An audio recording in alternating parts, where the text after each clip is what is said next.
From the opinion pages of the Wall Street Journal, this is Potomac Watch. Welcome back. Kim, let's talk about Merrick Garland's statement on Thursday. It was pretty short, pretty terse, and it seemed politically canny in one sense because by that time, President Trump had gone 4 days without releasing the copy of the warrant and the item receipt that was given to his representatives when the search was done. And what Merrick Garland did is he said he would petition a judge to release it, and the judge then gave President Trump a chance to object, putting him in a little bit of a tight position, because if you object, then you look like maybe that you're hiding something. And what seemed like happened then was pretty quickly President Trump seemed to switch his position and agreed to release all the material we could. First thing on the Garland press hearing is simply the fact that he had it. I think that's notable because it suggests that the incoming to the Department of Justice, the pressure to explain something, had grown to such a level that the Attorney General felt he had to make a statement. I think the second thing that's really notable about it is just how little he managed to say in the course of it. In fact, we learned pretty much very, very, very little that was new, other than he was going to make this petition with the judge. In terms of the Trump team, I could see probably if I were Donald Trump's lawyers why I wouldn't want to be the one that was releasing that warrant or the list of the inventory, only because if you're the target of such a thing and you are potentially facing charges, any actions you may take in the end could redound against you. You know, that's why I think the Trump team has also been very careful in its statements not to level massive amounts of criticism, but try to tell their side of the story, because there is a legal danger there. So yes, I could say that Merrick Garland was canny to throw this to the Trump team and basically say, we dare you to stop it. On the other hand, the Trump team, this is now out without them having to put it out. And the pressure continues on the Department of Justice now to answer yet more questions. So I'm not sure there was a clear winner in that game, but it certainly was the kind of main focus of the end of this week's news. As we keep picking apart Garland's statement here, let's listen to a clip of him talking about what he will and won't say about this investigation. Much of our work is by necessity conducted out of the public eye. We do that to protect the constitutional rights of all Americans and to protect the integrity of our investigations.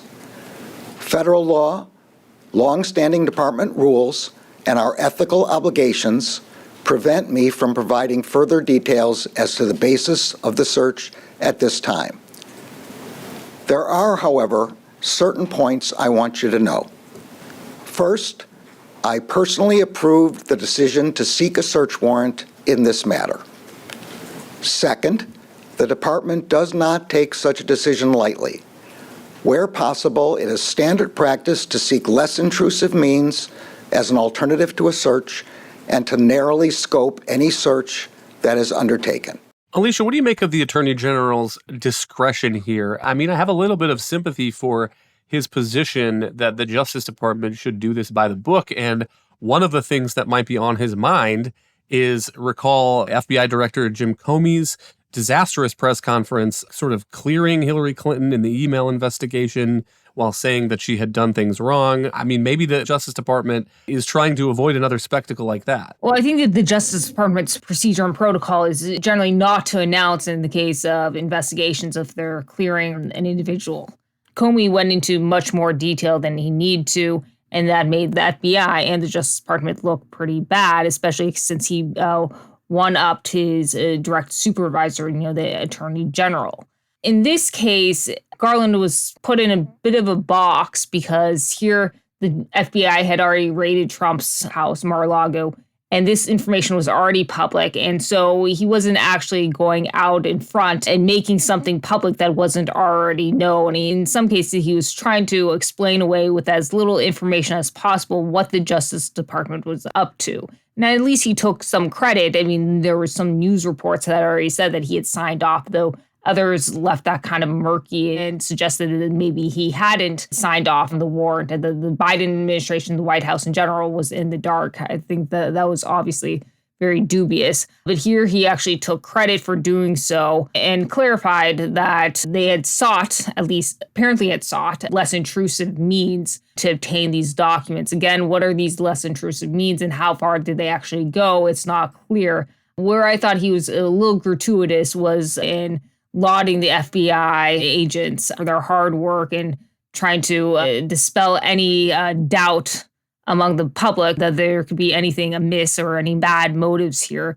Americans have good reason to have suspicions about the FBI, given what we've seen over the last several years between the Mueller investigation, which was basically a whitewash of the Trump collusion narrative with the Clinton campaign peddling the Steele dossier to the FBI. And Kim may expand on this a lot more, but also the FBI essentially doctoring a FISA warrant of Carter Page. And I think that's something that's automatically going to come to Americans' minds right now. Well, if they doctored that warrant, maybe they could have done the same thing with Trump. Maybe they could have just be using this as a pretext for a larger fishing expedition. And maybe everything in that warrant isn't 100% accurate. Again, maybe Kim has covered this very closely over the years.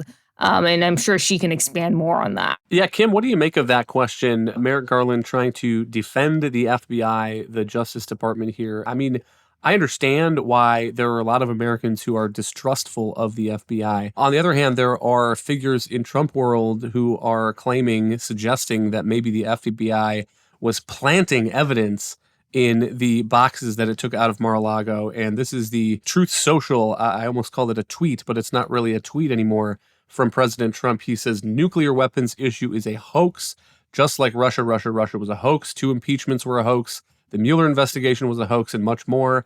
He goes on to add that why wouldn't the FBI allow the inspection of areas at Mar-a-Lago with our lawyers or others present, made them wait outside in the heat, wouldn't let them get even close, said absolutely not. Planting information, anyone? I guess I sort of understand why Merrick Garland feels the need to push back against some of that. I guess one thing on this, on your point about Merrick Garland's decision to do this and then to say we're not going to say anything more about this investigation. I understand that is Department of Justice policy. This is a very unusual situation. And I think one of the problems that I have whenever I hear Department of Justice people say that is then stop fighting your wars in the press with the leaks. Okay, I mean, pretty much everything we've found out about this so far has come from leaks, presumably from the government or the FBI, because of the volume of information that is contained in them, including, for instance, presumably these new claims about nuclear documents.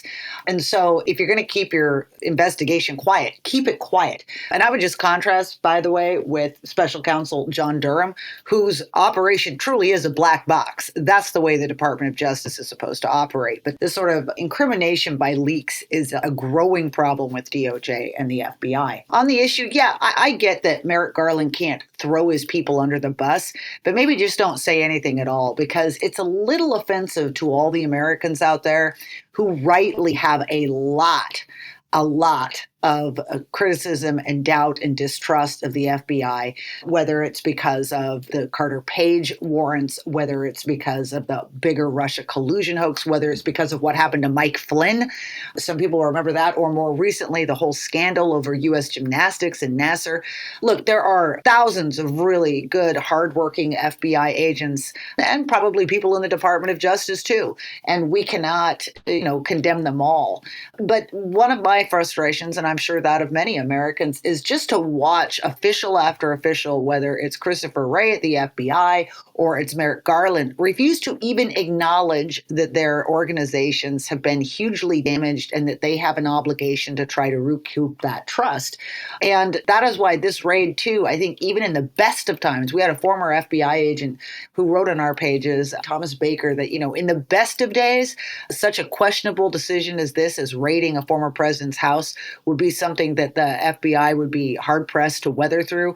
But this comes at the worst possible time, given its string of embarrassments, malfeasance in recent years. Thank you, Kim and Alicia. Thank you all for listening. You can email us at pwpodcast@wsj.com.